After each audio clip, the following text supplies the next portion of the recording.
Sem a Bíblia, nós ficamos sem conhecimento.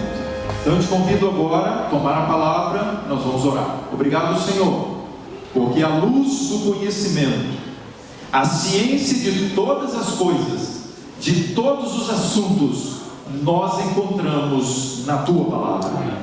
E é por isso que nessa noite, mais uma vez, queremos colocar o coração diante do Senhor, para ser cheio do Espírito Santo, para ter a luz do entendimento da Tua palavra, no nome de Jesus.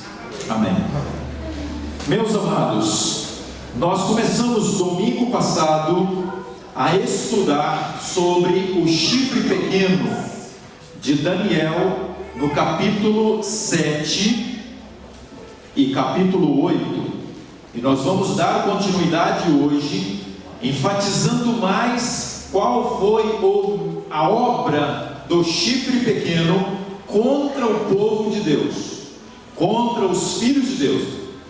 É só você se lembrar que nós temos enfatizado que aquela estátua de Daniel capítulo 2, ela está ligada a Daniel capítulo 7. A estátua, ela era dividida em metais.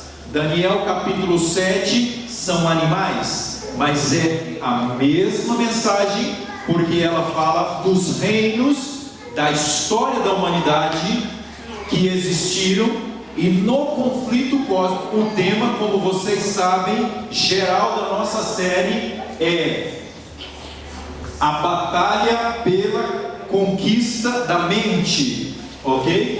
A batalha pela conquista da mente, desde o Jardim do Éden. Entenda bem, desde o Jardim do Éden, o objetivo do inimigo é ganhar a capital do corpo, para poder então escravizar a vida e o coração do ser humano. O quarto reino foi Roma, os imperadores. E do quarto reino eles tinham como propósito matar os cristãos que não adorassem o imperador, e matassem qualquer um, mas especialmente os cristãos que se revoltassem contra a liderança do imperador. Por isso foram mortos muitos cristãos. Os macabeus, por exemplo, que se rebelaram contra o imperador romano. Roma agora então, no ano 476, ela começa agora a subdividir em 10 reinos. Você volta a Daniel capítulo 2 e você encontra os dedos da estátua. São 10 dedos. Você vai ao capítulo 7 e você encontra 10 chifres. São os mesmos 10 reinos. Entenderam bem? Olha, agora estes 10 reinos, ou 10 reis, o que é que eles fizeram para poder agora então atacar o povo? O objetivo do inimigo, desde o Jardim do Éden, é atacar os fiéis de Deus, os filhos de Deus, perseguir. O que nós encontramos agora é que os 10 reinos, eles deram suporte ao poder apostólico romano, que é o chifre pequeno, que começamos a estudar no último tema, e vamos seguir hoje através do capítulo 7 de Daniel, e também o capítulo 8. E aqui estão os 10 reinos, ou os 10 chifres, ou as 10 tribos que invadiram e conquistaram o Império Romano. O imperador romano foi destituído do cargo. Destes 10, nós temos 3 que foram extintos, e os outros 7 existem até hoje. Por que é importante você gravar isso? Porque se estes reinos, eles são os 10 dedos da porque se estes reinos são os 10 chifres do Império Romano que continuaram, estes reinos têm participação no final da história. Por quê? Porque nós vamos ver hoje que a pedra de Daniel capítulo 2, é importante você estudar em casa, o capítulo 2 tranquilo, o capítulo 7, para você compreender a grande dimensão desse assunto para os nossos dias. Se a grande pedra é o reino de Deus, que vai destruir os pés da estátua, e os pés da estátua, os dedos da estátua, eles são os mesmos 10 chifres do quarto reino, que era o Império Romano. Então estes serão aqueles que serão destruídos na reta final. Mas destes 10 surgiu um que sobrepôs os 10 e que destruiu 3 dos 10. Os vândalos no ano 406, destruiu os ostrogodos no ano 453 e destruiu os érulos no ano 476. Alguns podem perguntar: mas pastor, os ostrogodos depois eles voltaram depois do ano 500, mas eles não eram mais agora aqueles que dominavam e que perturbavam intensamente o Império Romano, especialmente religioso, porque eles eram arianos, e o Papa, aquele que estava em vigência naquele momento, ele era incomodado por essas tribos. É só para você ter uma ideia do contexto. Então restaram 7, e estes 7 existem até a pergunta é: qual é a ligação destes 7 reinos que ainda existem com o chifre pequeno? Qual será que estes 10 reinos que deram suporte ao poder religioso apostólico romano no passado, darão eles suporte nos últimos dias? Entenderam bem? Está claro para nós? Então vamos prosseguir. Eu quero convidar você agora, porque domingo passado nós estudamos sobre o chifre pequeno, que lançou a verdade por terra e perseguiu o povo de Deus. Qual foi a verdade lançada por terra? Você se lembra? A verdade da doutrina do santuário. Êxodo 25:8. Deus deu uma ordem para construir um santuário. Aquele santuário, todo o santuário tem a didática da salvação para o ser humano através do ministério de Cristo. Por isso hoje nós precisamos conhecer o santuário do passado e o santuário do presente. O santuário do passado terrestre, o santuário presente é o santuário celestial. E qual é o ministério que Cristo realiza no santuário? Domingo que vem nós vamos estudar sobre a purificação do santuário celestial. Nós vamos estudar sobre a restauração do estado de direito do santuário celestial e do santuário terrestre, porque existem 2 santuários hoje. Vocês sabiam disso ou não sabiam? Existe um santuário no céu e existe um santuário na terra, no meu e no seu coração. E este santuário terrestre e o santuário celestial, ele vai ser restaurado ao seu estado de direito. Esta é a definição da palavra original para purificação do santuário. Entenderam bem? Domingo que vem a gente vai detalhar sobre isso. A pergunta é: estes então, porque todo o simbolismo do santuário, ele converge em Jesus. Nós estudamos isso domingo passado. Vocês lembram como que o chifre pequeno lançou por terra o altar de sacrifício? Como ele lançou por terra a pia, como ele lançou por terra a mesa com os pães da proposição, como ele lançou por terra o castiçal, como ele lançou por terra o altar de incenso, como ele lançou por terra a arca, o trono de Deus aqui na terra, e como ele lançou por terra a lei de Deus, que é a base do seu governo e que é a lei da liberdade, com a qual todos seremos julgados. Estamos sendo e seremos julgados no juízo investigativo. Deu para você entender? Isso é um rápido resumo, para você ter uma ideia, para nós entrarmos aonde nós precisamos hoje. Como a verdade foi lançada por terra, eu quero convidar você agora para que a gente possa responder uma pergunta: como hoje é lançada por terra a verdade do santuário? A verdade do santuário é: Deus ordena me faça um santuário, para que eu possa o quê? Habitar no meio dele. Então quem é o Deus que habita no meio do seu povo? Tirar Deus de cena sempre foi o objetivo do chifre pequeno. Se o santuário é o ministério de Cristo, a didática da salvação do ser humano através da pessoa, da vida e do ministério de Cristo, o que é que o chifre pequeno quis fazer? Sempre quis tirar o príncipe dos céus de cena. Vocês se lembram, nós estudamos isso aqui, queridos. Eu vou citar para vocês as declarações aqui, importantíssimas agora, a respeito de ser lançada a verdade por terra. Mas não se esqueça da pergunta: como hoje é lançada a verdade por terra? Pelo chifre pequeno, pelos que são cristãos e por aqueles que não têm temor a Deus. Será que em algum momento você e eu lançamos a verdade por terra? Por exemplo, a pergunta é: blasfemamos nós de Deus?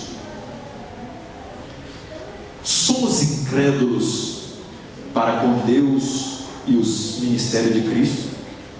Somos indiferentes àquilo que Cristo e que Deus nos ordena, especialmente através da sua palavra? Entendeu, pergunta? Entenderam bem? Entenderam bem, queridos? Blasfemar de Deus pode ir por duas direções: eu falar que amo a Cristo e na minha vida prática não amar a Cristo. Eu falar que obedeço a Cristo e na minha vida prática eu faço a minha vontade.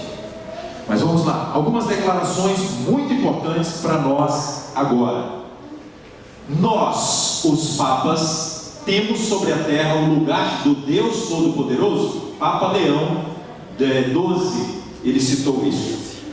O Papa é tão grande, é de tão grande dignidade e exaltado, que ele é não um mero homem, mas como se fosse Deus e substituto de Deus. O Papa é de tão grande autoridade e poder que ele pode modificar, explicar e interpretar as leis divinas. O que quer que seja que Deus ou o Redentor faça, o vigário pode fazer sem nada contrariar a fé. Isso está no dicionário eclesiástico católico, da própria igreja católica. Queridos, não estou falando mal. Existem muitos fiéis sinceros em todas as denominações, mas ao longo da história, especialmente do ano 538 até o ano 1798, que se cumpre o que nós já falamos, os 42 meses ou os 3 tempos e meio, aonde estaria agora em vigor o poder perseguidor do chifre pequeno contra os cristãos. O próprio líder católico, o Papa, pediu perdão aos cristãos pelo período da Inquisição, pelas cruzadas, pela perseguição que foi feita aos cristãos. Então a própria igreja reconhece que ela perseguiu os cristãos. E aí você pergunta: então, pastor, você pode falar com toda a autoridade, com base na Bíblia, que o chifre pequeno, ao longo da história, foi o poder perseguidor por 1260 anos do poder religioso católico, apostólico, romano? Posso. E eles mesmos reconhecem. Não estamos aqui falando mal de ninguém. Nós estamos aqui trazendo a história para entendermos o que vai acontecer nos próximos momentos da história, queridos. Porque voltará novamente. Porque a profecia de Apocalipse 13, que nós vamos estudar o mês que vem com vocês, aos sábados aqui, ela é a profecia para os últimos dias. Esta aqui se cumpriu no passado e está ligada ao futuro. Então vamos lá, Daniel capítulo 8 e o versículo 12. Daniel agora, ele se encontra num momento muito confuso, porque ele teve a visão dos animais, e ele fica agora meio que inquieto, e surgem agora algumas perguntas. Daniel capítulo 8 e o versículo 12. No final do verso 12, diz que o chifre pequeno deitou por terra a verdade e o que fez? Prosperou. o versículo 12: quem lançou a verdade por terra? O chifre pequeno. Agora no versículo 13, vem uma pergunta interessante. Depois ouvi um santo que falava e disse a outro santo, aquele que falava: até quando durará a visão do sacrifício diário? Qual é a visão do sacrifício diário? Quem foi que tirou o sacrifício diário? O que é o sacrifício diário? Lá no santuário terrestre, todos os dias o sacerdote recebia do pecador a confissão do seu pecado, e às 9 horas da manhã, isso está em Levítico, ok? Êxodo e Levítico, a história registra como era o ritual do santuário. Então às 9 horas e às 3 da tarde, o sacerdote entrava no santuário, e ali no santuário, como mostra esta figura para nós aqui, ali no santuário, diante do altar de incenso, ele oferecia o clamor de perdão do pecador. Isso era chamado o sacrifício diário. Agora então você me pergunta: como pode ser tirado o ministério de Cristo, que é o sacerdote que está no céu, e que quando morreu, ressuscitou, ele foi para o céu para realizar essa obra? Como que essa obra é tirada? Você sabia? Vamos ler aqui o registro da história, fica mais fácil para nós. Olha aqui: quando um criminoso confessa seus pecados ao sacerdote, todos os crimes não são somente perdoados, mas destituídos, e o criminoso se torna o quê? Uma nova pessoa e um santo. Cânon Católico, Concílio de Trento de 440 de nossa época, de nosso período depois de Cristo. A Igreja Católica registra que todo aquele que confessar ao sacerdote, seja ele padre ou seja ele o Papa, ele recebe o perdão pelos seus pecados.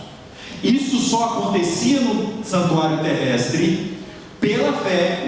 Era levado para dentro a confissão do pecador. Aquela confissão alcançava o trono de Deus com a fumaça que passava por cima. Nós vamos ver mais detalhes esse domingo e talvez no outro domingo.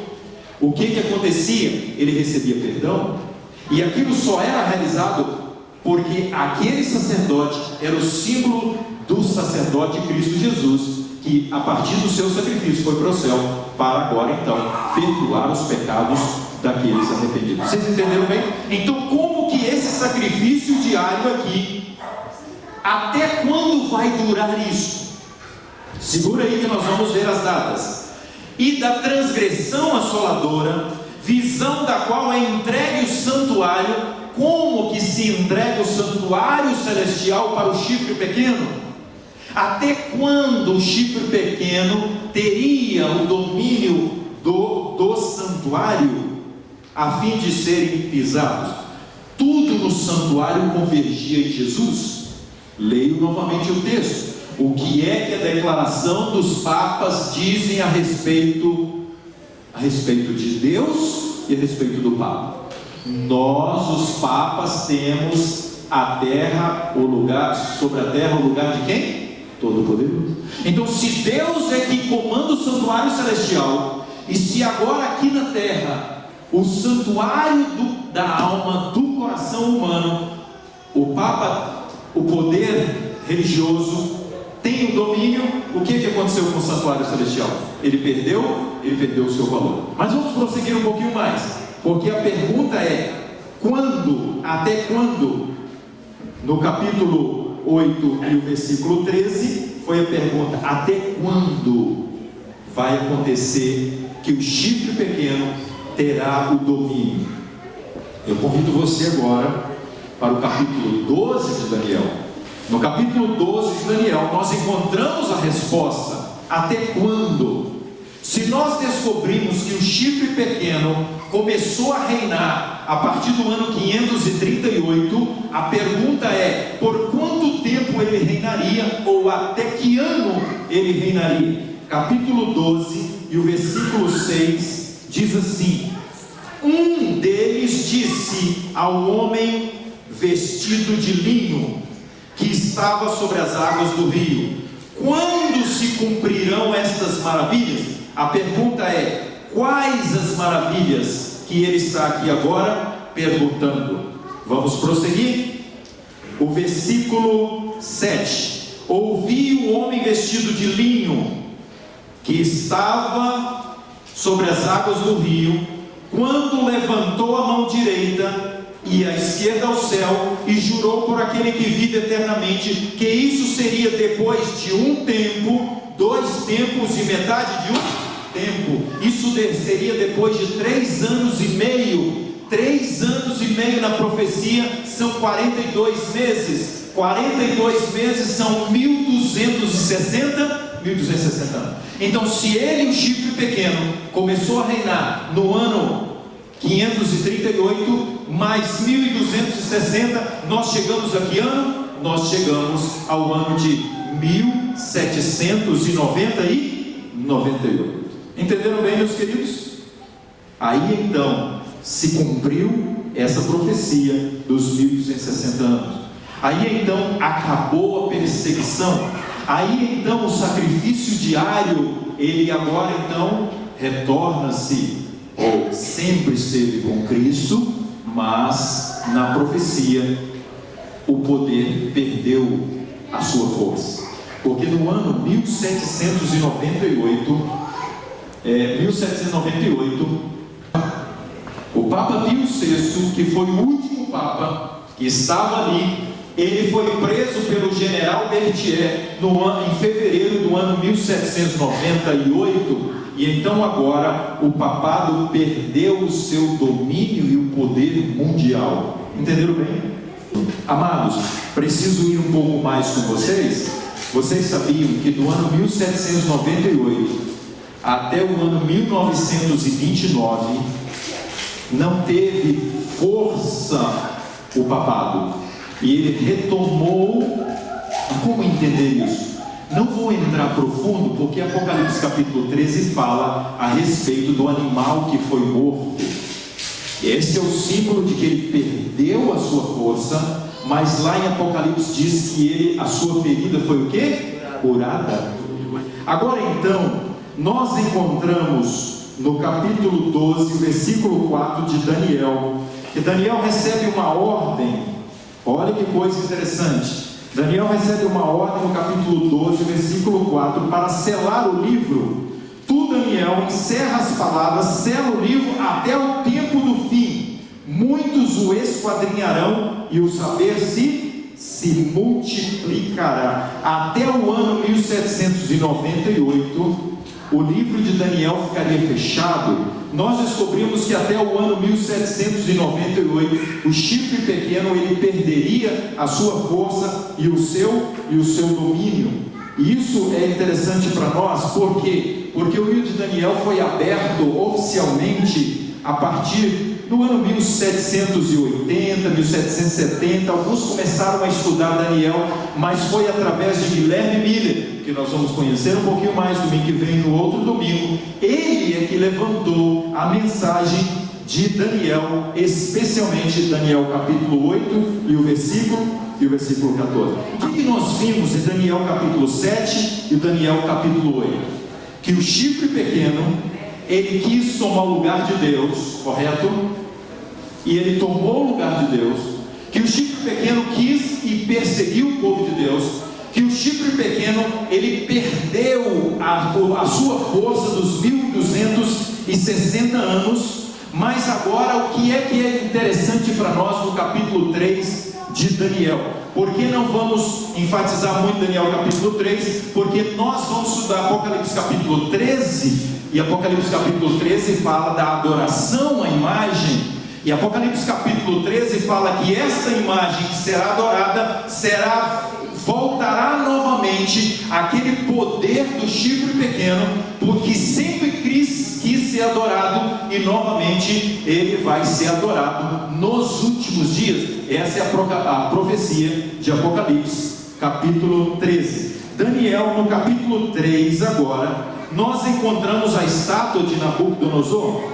Nabucodonosor agora, ele então faz um decreto, e esse decreto era que todos os líderes, todos os grandes, todos os governadores, todos os prefeitos, todos os líderes políticos viessem agora para adorar a sua estátua, a imagem de Nabucodonosor. Nabucodonosor estava se colocando agora com grande ênfase que ele era o grande líder mundial político e que ele é o grande líder mundial religioso, e que todos agora estavam sendo obrigados a adorar quem? A Nabucodonosor. A adorar quem? A sua estátua. O que isso tem a ver? Por que isso é importante no tema que nós estamos estudando hoje?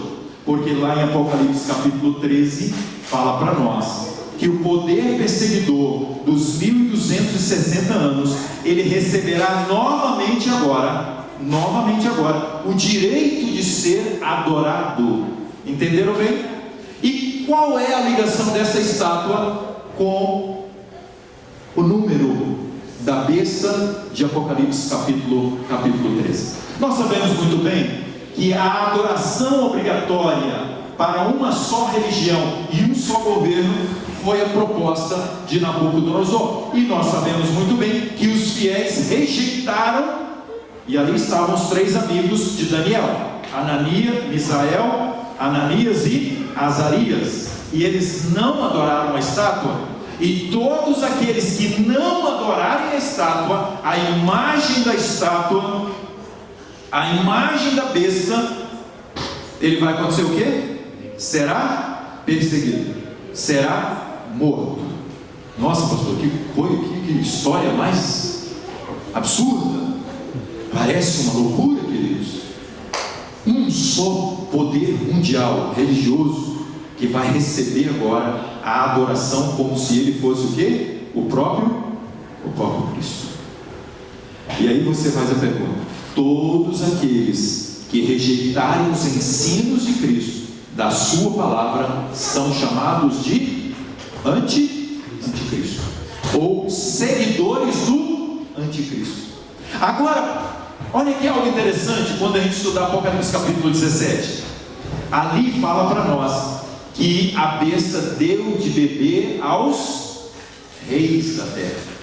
Ao longo da história, vocês se lembram que os 10 reinos deram suporte para o poder religioso romano dominar o mundo? Vocês se lembram? Eu fiz essa recapitulação aqui.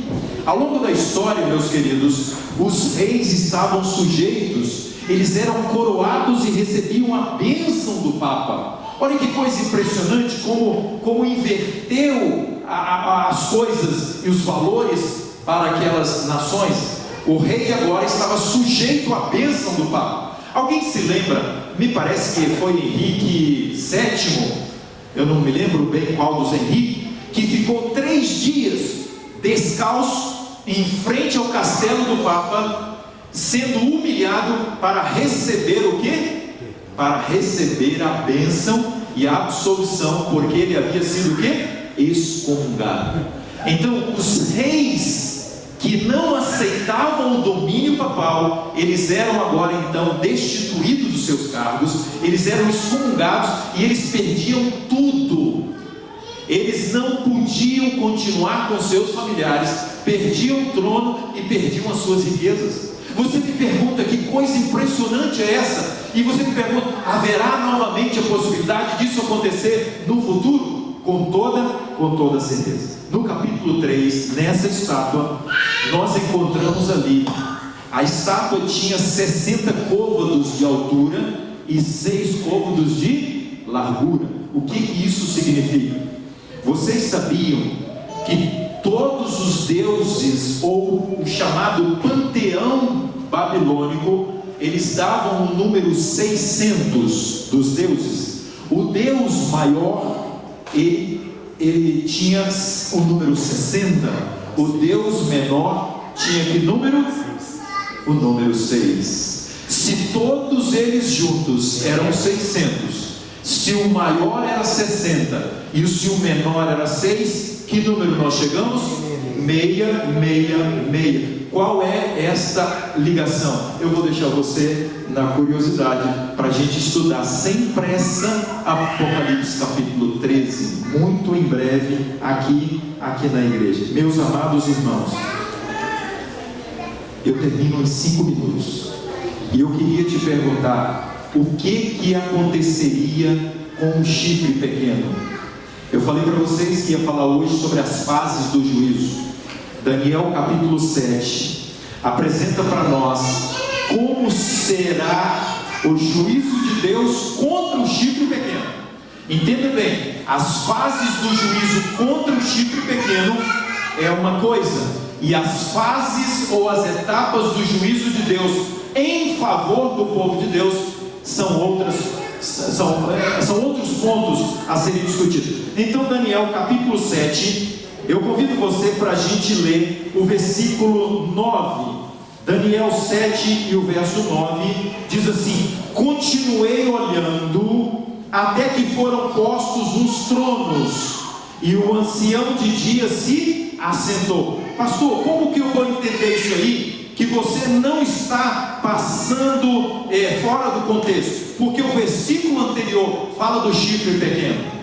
Se o versículo anterior fala do chifre pequeno, este tribunal que se assentou, ele teria que se assentar quando? Ele teria que se assentar logo depois que o chifre pequeno perdeu o seu poder e a sua força. Entenderam bem? Olha o verso de: foram postos nos tronos, o ancião de dias, que é o Deus Todo-Poderoso, se assentou. Agora então, no final do verso 10, diz assim: assentou-se o tribunal e se abriram os livros. A pergunta agora é: o que tem início aqui? Porque se assenta o tribunal e faz o que? Tem início a um juízo, tem início ao que? A um julgamento. Quando é que esse julgamento começou? Fiquem tranquilos, vocês vão entender mais detalhes domingo que vem, que fala a respeito da purificação do santuário. Todos os registros a respeito da vida, do poder e do que ele fez ao povo de Deus, das blasfêmias, de lançar a verdade por terra, de trocar o sábado para o domingo, tudo isso está e estava registrado no santuário celestial. E a partir do ano 1844, então iniciou-se o que? O que se chama juízo de investigação. Capítulo 7 e o versículo 11. Então estive olhando por causa da voz das insolentes palavras que o chifre proferia. Estive olhando e vi que o animal foi o quê? Morto. Ele foi destituído do poder no ano 1798. E no ano 1844 começa-se então o quê? O juízo investigativo. A primeira fase do juízo: foram postos os tronos, o ancião de dias se assentou, iniciou o tribunal e os livros foram abertos. Que livros são esses? São os livros com os registros. No livro memorial está o registro da ação e da vida de todo o ser humano. Daniel capítulo 7, versículo 13. Quem é que comanda esse juízo? Daniel 7, verso 13 diz assim: foi-lhe dado o domínio, glória e o reino, para que os povos, nações e homens de todas as línguas o servissem, e o seu domínio é domínio eterno, que não passará, o seu reino jamais será o quê? Destruído. Amados, o versículo 14 esclarece para nós que quem assume o juízo, e aí você pergunta: como sabemos que é Jesus que assume? Apocalipse capítulo 4 e o capítulo 5 diz para nós que o Cordeiro é aquele que agora tem o direito de abrir o livro da vida das pessoas, para fazer agora então o que? O acompanhamento de cada um. Versículo 18 do capítulo 7 diz assim: mas os santos do Altíssimo receberão o reino e o possuirão para todos sempre, de eternidade a eternidade. Estão entendendo bem? O juízo, ele condena o chifre pequeno, mas ele dará para o povo de Deus, para os filhos de Deus, o que? O reino eterno. A segunda fase do juízo está no capítulo 7, verso 22. Até que veio o ancião de dias e fez o que? Justiça. Entenderam bem? Primeiro abriram os livros, primeiro começou o julgamento, e agora acontece o que? Acontece que o ancião de dias faz justiça. Olha o que o texto diz para nós. O ancião de dias fez justiça aos santos do Altíssimo, e veio o tempo em que os santos possuíram o quê? O reino. Isso aqui é a menção a respeito da volta de Jesus, que vai vir e vai decretar agora os salvos, e vai decretar o quê? Os perdidos e condenados. Amados irmãos, a Bíblia diz para nós que assentou-se o tribunal presente. Naquele momento aconteceu, ok? Assentou-se um passado que diz que o tribunal começou o julgamento. Agora, na segunda fase, nós estamos vendo que é o quê? Que fez justiça. E nós sabemos muito bem que a justiça ainda não foi feita. Nós sabemos muito bem que isso vai acontecer. A terceira fase, capítulo 7, verso 26 diz: mas depois se assentará o tribunal para lhe tirar o domínio, para o destruir e o consumir até o fim. Entenderam bem? Quem vai ser consumido até o fim? O povo de Deus ou o chifre pequeno? O chifre pequeno. Aí você pergunta, aonde está isso? Isso está em Apocalipse capítulo 20. Apocalipse capítulo 20 fala que a besta, o falso profeta e o dragão, eles serão lançados aonde? No lago de fogo. E aqui diz que eles serão o quê? Destruídos para sempre. Amados irmãos, uma pergunta é: todo julgamento tem início? Todo julgamento tem investigação? Todo julgamento tem acusação? Todo julgamento tem defesa? Todo julgamento tem conclusão? Apresenta-se o veredito? Tem a condenação? Tem. Entenderam bem o que vai acontecer no final com relação ao chifre pequeno? E aí eu fecho dizendo: a história do chifre pequeno será a história de um reino que será destruído, porque os pés da estátua, nos dedos, a pedra vai bater e vai esmiuçar o quê? Toda a estátua. Então todos os reinos que existiram, eles serão destruídos. Babilônia existe? Não. Medo-Persa existe? Não. Grécia existe? Não. Roma existe como império mundial? Não. Os 10 dedos e os 10 chifres existem? Existem. 7 deles permaneceram, e dali surgiu o quê? O chifre pequeno. Chifre pequeno existe? Existe. Por quê? Porque as características dele são características religiosas, são características políticas, e é importante você continuar essa sequência para você entender como haverá união do Estado com o poder religioso para formarem a proposta mundial. A proposta mundial é o ecumenismo, é a união financeira, é a união econômica, é a união de todos os povos com um só propósito. Que Deus nos abençoe, que tenhamos certeza que o reino de Deus vai imperar. Amém. Que tenhamos certeza que muito em breve Jesus virá nas nuvens do céu para nos levar para a eternidade como o povo de Deus. Que Deus nos abençoe. Vamos orar? É muito da história para nós, são muitos detalhes, nomes, regiões, mas nesta noite nós entendemos que o chifre pequeno tinha como propósito lançar a verdade de Deus, de Cristo, da sua palavra, a verdade do ministério do santuário por terra. Ele prosperou nisso, ele tirou o sacrifício diário. Muitos, milhares e milhões ainda vão confessar ao sacerdote os seus pecados, e eles não confessam a Cristo, o Senhor e Salvador, o único mediador e intercessor entre o povo e Deus, o ser humano e Deus.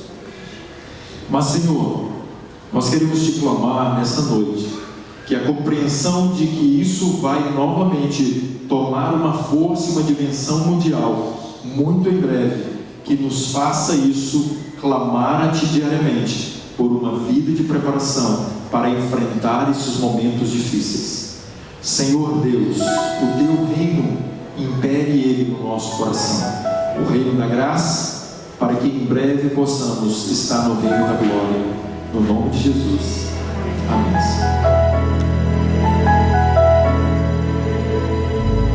Mais uma vez escureceu e o sol se pôs no coração. Eu já não pude suportar, senti saudades do meu lar. Orei a Deus em aflição, a Ele abri meu coração. Foi quando alguém tocou em mim e ouvi Jesus dizer assim: é só um pouco mais, um pouquinho mais, logo irei aí te buscar. Amor real, há um rio de paz, há um céu que Deus chamou de lar.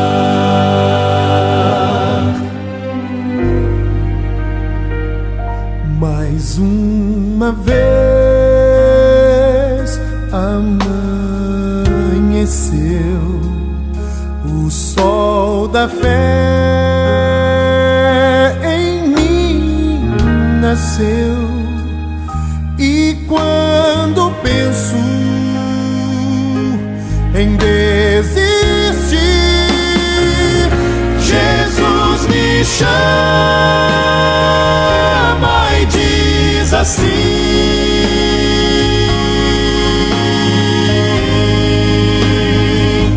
é só um pouco mais, um pouquinho mais, logo irei aí te buscar. Amor real, há um rio de paz, há um céu que Deus chamou de lar. É só um pouco mais, um pouquinho mais, logo irei aí te buscar. Amor real, há um rio de paz,